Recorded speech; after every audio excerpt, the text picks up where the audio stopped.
apóstolos, mas chamado carinhosamente por Atos do Espírito Santo, porque é isso que é.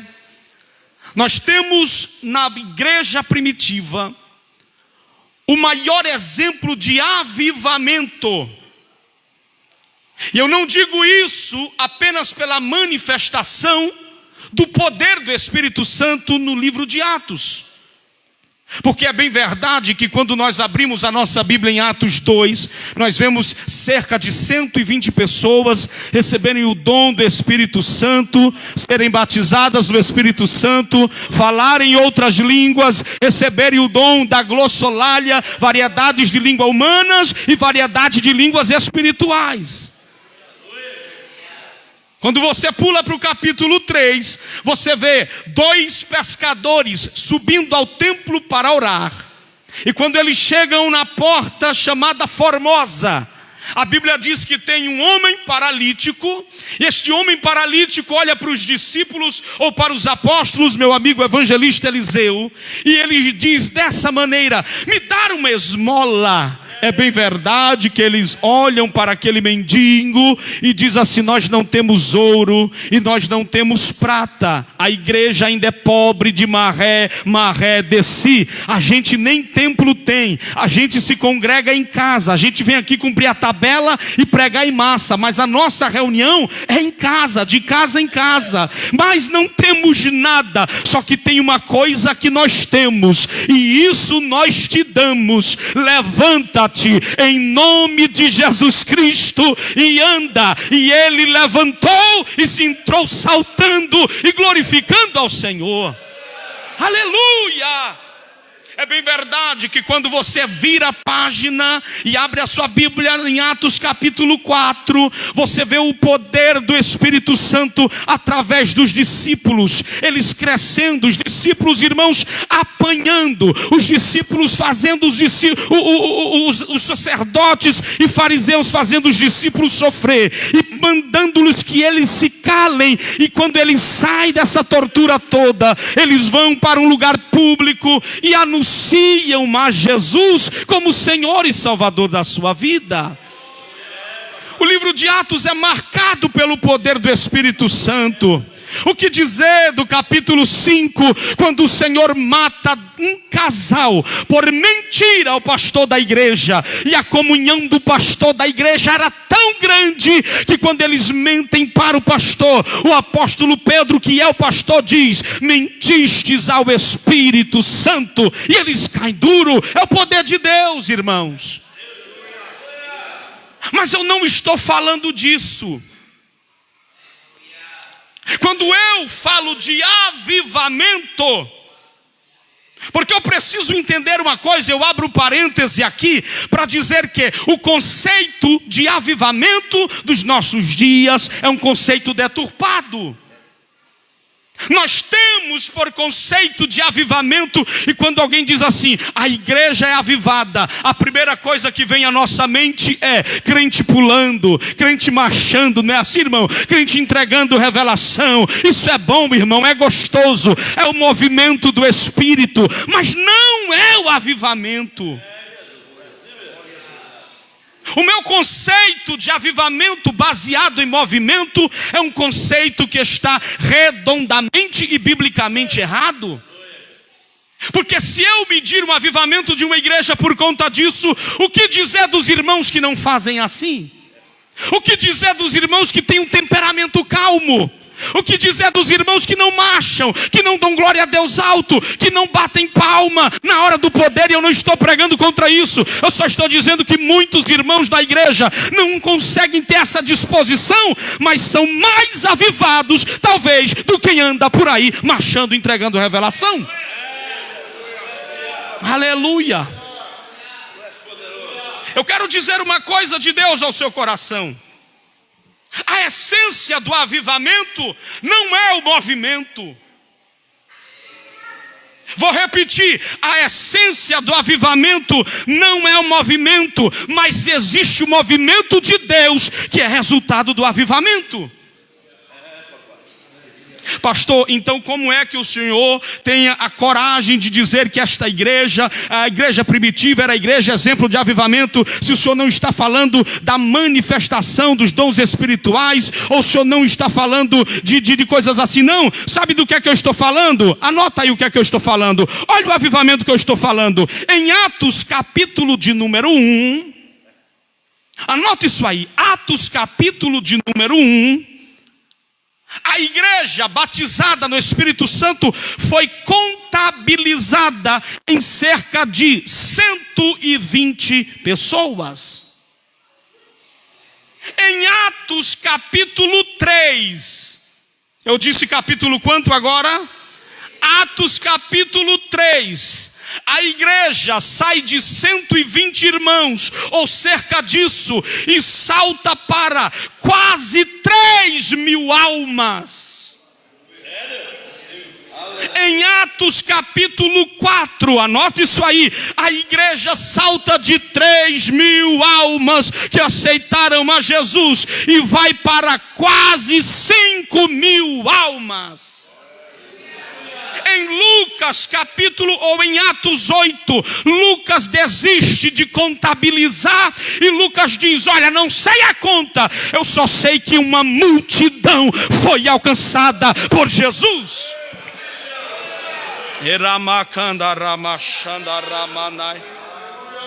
Em Romanos capítulo de número 15, o apóstolo Paulo diz: se Lucas não contabilizou, muito menos eu só sei de uma coisa, evangelista Sullivan, que o apóstolo Paulo diz: não há mais lugar no mundo que não tenha ouvido a palavra de Deus. A palavra de Deus alcançou todas as partes do mundo.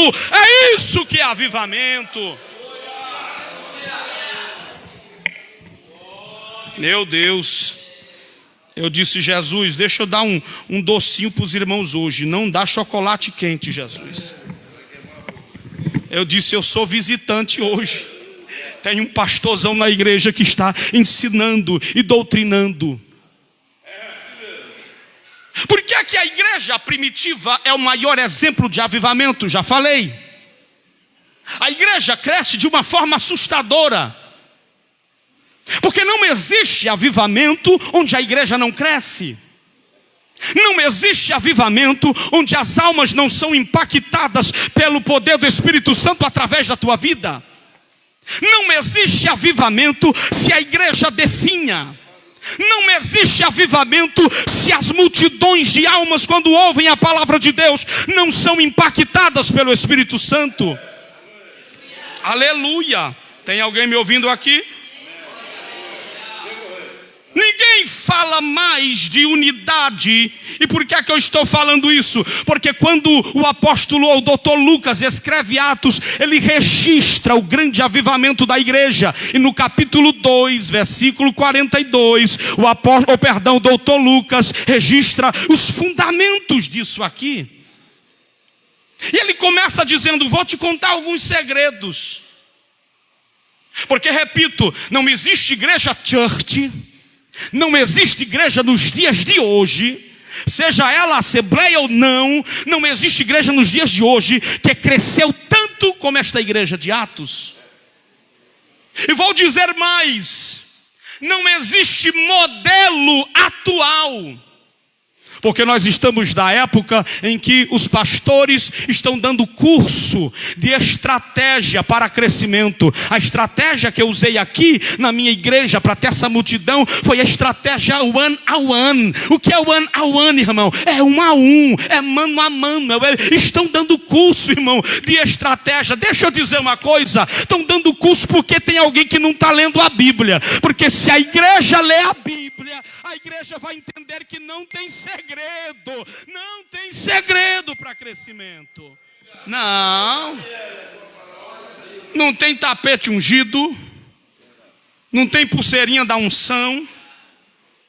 O doutor Lucas escreve os fundamentos da igreja. E ele diz o seguinte: eles perseveravam na doutrina dos apóstolos, na comunhão, e é aqui onde eu quero me ater, Vou repetir de novo, olha que segredo. Perseveravam. Anote essa palavra aí na sua mente. Perseveravam. Perseveravam em quê, pastor? Só na doutrina? Não, há uma vírgula ali, para dizer que vem mais coisa em que eles perseveravam. Primeiro, perseveravam na doutrina. Como assim, pastor? O que é perseverar na doutrina dos apóstolos? É observar os princípios estabelecidos. A igreja dizia assim, os apóstolos estão morrendo, mas nós não podemos nos afastar da doutrina que foi pregada. Os homens antigos estão passando, mas Paulo disse que se um anjo descer do céu e pregar outro evangelho, seja anátema. Aleluia. Porque nós estamos muitas das vezes com facilidade de nos movermos daquilo que aprendemos. Tudo que não tem raiz, tudo que não tem profundidade, se move rápido. É arrancado com qualquer coisa. E Lucas diz assim, eles perseveravam na doutrina dos apóstolos. Aí ele continua aqui, e na comunhão. Por quê? Porque a doutrina, os princípios aprendidos pelos apóstolos de Jesus e dos pais, dos filhos dos apóstolos, pelos apóstolos que são os pais aí então, eles são guardados e isso gera comunhão. E olha o que é que Lucas está falando. Lucas está falando que a comunhão, diga comigo, comunhão gera partir do pão.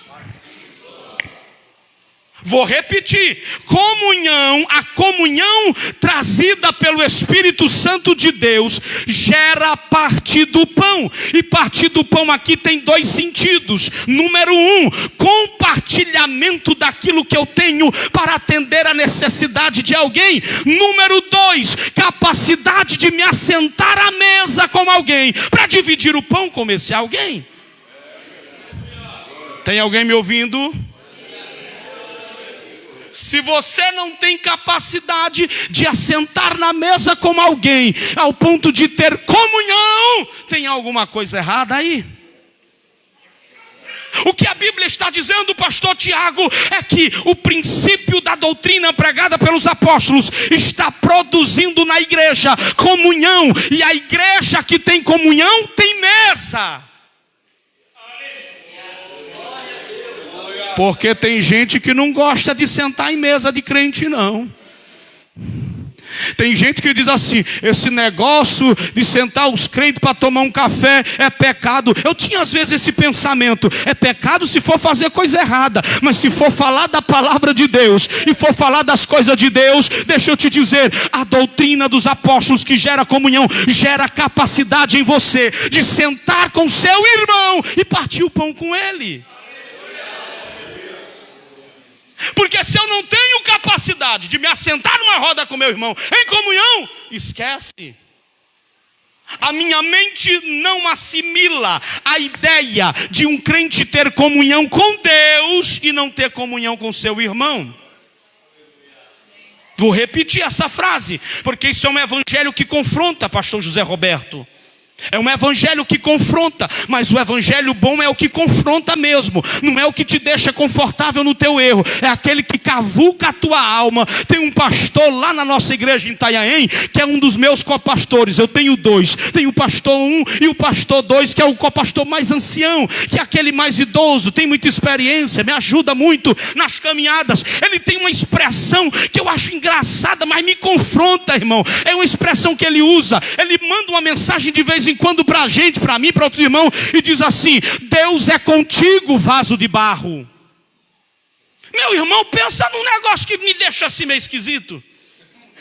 Mas ele diz isso para qualquer um. Ele vai lá na internet, no Facebook, e está vendo o mover do Espírito Santo, e ele diz assim: Deus é contigo, vaso de barro. Aí a gente diz assim: meu Deus do céu, essa frase está tá convocando aqui. Porque a gente espera assim: Deus é contigo, homem de Deus. Deus é contigo, mulher de Deus. Não é assim que a gente espera? Deus é contigo, servo do Senhor. Deus é contigo, ó servo do Altíssimo. Aí o caba vem e diz assim: Deus é contigo, vaso de barro. Aí você diz: eu não sei se eu me alegro ou se eu fico meio assim. Mas o evangelho que provoca uma mudança é o evangelho que cavuca a tua alma, e é o evangelho, meus irmãos, que te tira da zona de conforto. Repito, a minha mente não assimila termos comunhão com Deus e não termos comunhão uns com os outros. Eu vou ficar só nessa parte do texto de comunhão. E perseveravam na doutrina dos apóstolos e na comunhão e no partir do pão. Ou seja, a comunhão gerou o partir do pão. Se tem partir do pão, é porque tem comunhão. Se tem comunhão, tem partir do pão. Tem mesa, tem unidade, tem reunião sem contenda, tem reunião sem briga, tem união entre os crentes sem ribuliço do capiroto. A comunhão e a mesa de um crente cheio do Espírito Santo, quando assenta com outro mais cheio do Espírito Santo ainda, é uma mesa regada à comunhão. É ou não é, meus irmãos? João capítulo 17, versículo de número 21. A melhor maneira de mostrar ao mundo que nós temos comunhão com Deus não é falando em línguas estranhas. A melhor maneira que nós temos de mostrar ao mundo que somos cheios do Espírito Santo e que temos comunhão com Deus não é sapateando, porque o mundo não está nem aí, nem vai chegando para ser sapateado. Pastor, pelo amor de Deus, não, fica aqui que vai dar certo. João capítulo 17, versículo 21. Jesus está num contexto que ele está dizendo: Pai, eu estou orando por eles, e eu oro para que todos sejam um, como tu, ó Pai, o és em mim, e eu sou em ti, que também eles sejam um, Pai, em nós. Para quê? Para que o mundo creia.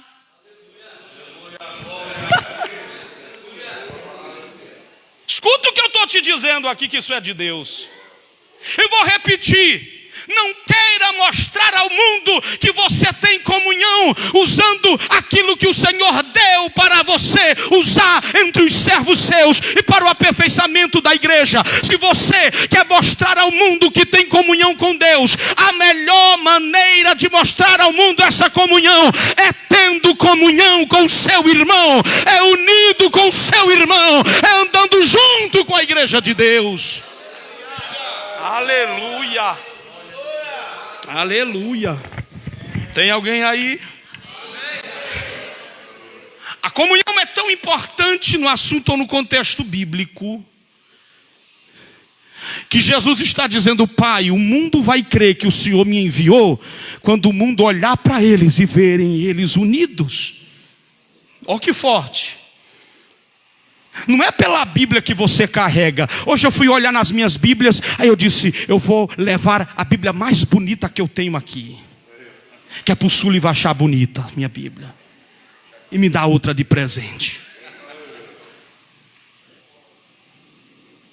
Mas não é isso que faz o mundo olhar para você e dizer: Jesus foi enviado por Deus, verdadeiramente é Filho de Deus. Não é você, ó, terra, ei, que eu te digo, não.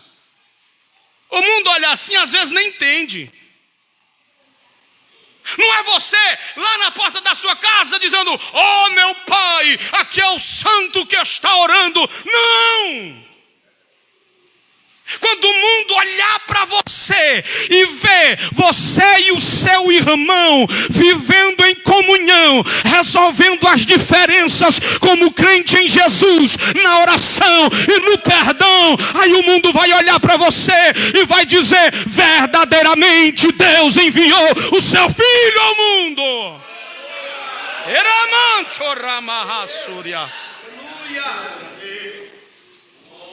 Esses dias tivemos um episódio em uma das nossas congregações lá, em que dois irmãos começaram a querer se estranhar, igual cachorro, querer rosnar um para o outro. Aí tinha um dos nossos obreiros lá, um dos presbíteros, daquele bombeiro que apaga incêndio. Porque o crente ele tem que apagar incêndio. Ele não tem que jogar mais lenha na fogueira. Ele tem que apagar um incêndio. Aí o obreiro maduro veio e disse assim: meus irmãos, vocês são crentes em Jesus. Aí um disse assim: mas se fosse na época do mundo, pastor, eu já tinha arrancado a cabeça dele. Aí o irmão disse assim: dobra o joelho aqui. Por quê? Porque você nunca foi crente em Jesus Cristo. Porque crente que é crente não fica com essa história de quando eu era do mundo, aí o negócio já estava diferente. Como se fosse na época do passado, eu já tinha dado aqui uma capoeira aqui, um paranauê. Aleluia! O mundo vai olhar para você e vai dizer: verdadeiramente Jesus Cristo transforma. Porque esse irmão era ruim quando era do mundo, mas olha como é que ele está na presença de Deus, dando glória a Deus. Às vezes tem um desaforozinho que leva para casa mesmo. Chega lá de Jesus: me ajuda, Jesus. Meu Deus.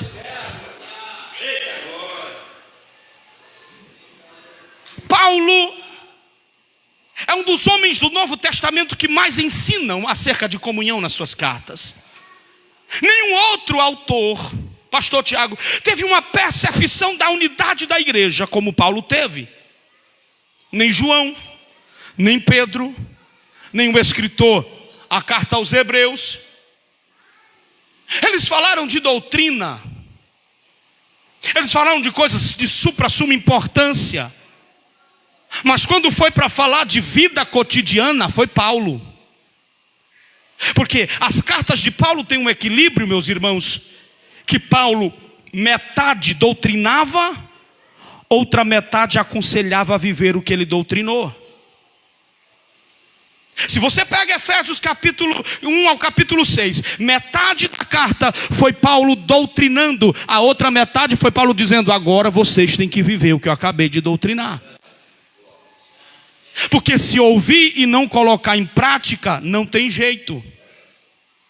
Ninguém escreve com tanta maestria, já vou começar a encerrar, sobre o assunto de unidade, de comunhão, mais do que Paulo.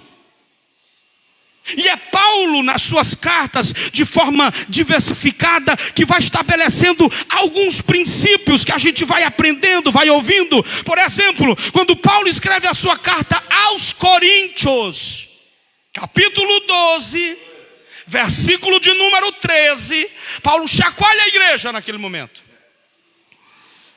E pensa numa igreja ruim, era a igreja